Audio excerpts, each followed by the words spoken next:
going over Operation BRASH GRAMBLE. Essentially, the situation overview was the U.S. has been fighting the war on drugs for over 40 years.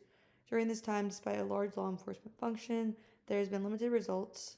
Thus, the President has directed the Secretary of War to provide military options to counter the illicit narcotics trade that has been originating from Central and South America.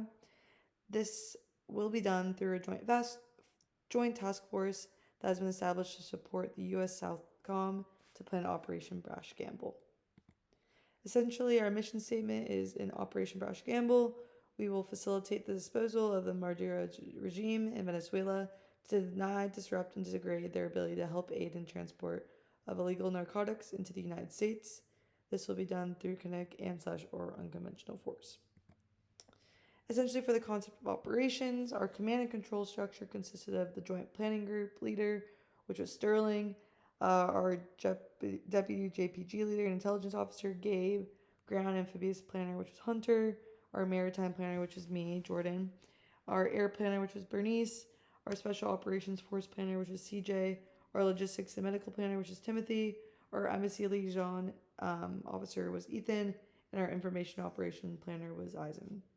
So throughout this mission, we use a couple different coordination with interagencies or allied partners. Specifically, we already had maritime vessels stationed within the Caribbean Sea. So we used our ally nations of Puerto Rico and Curacao and our U.S. Virgin Islands to pull from, where our vessels, like mentioned, was already deployed within that region. We worked with the U.S. Navy, Air Force, and Army for our vessels, planes, and troops. For our resource allocation priorities, we use a couple different vessels and airplanes.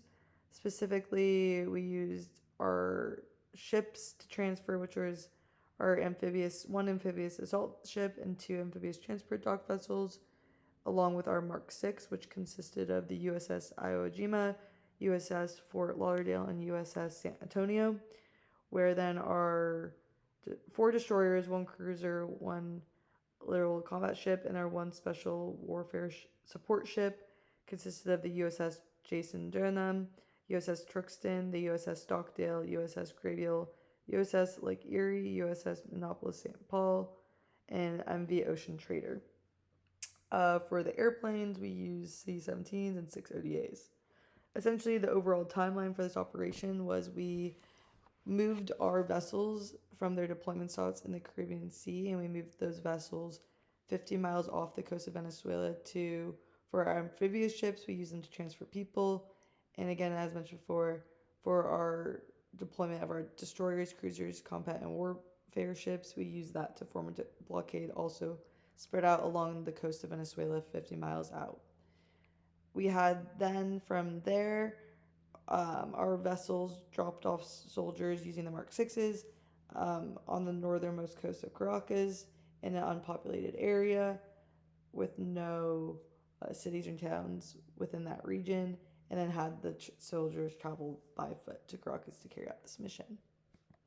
As kind of stated before, for the Maritime Planner, these were the ships that were already stationed within that region that we were able to pull from. So on the left, you can see the 3 station defense ships, which were those amphibious vessels. And then we could also see on the right was our station defensive ships, which were those numerous amount of vessels that formed our blockade. Essentially, just by pulling from those vessels within that region, we were able to mitigate time and fuel operations as well, since we just pulled automatically from the resources we already had in that area.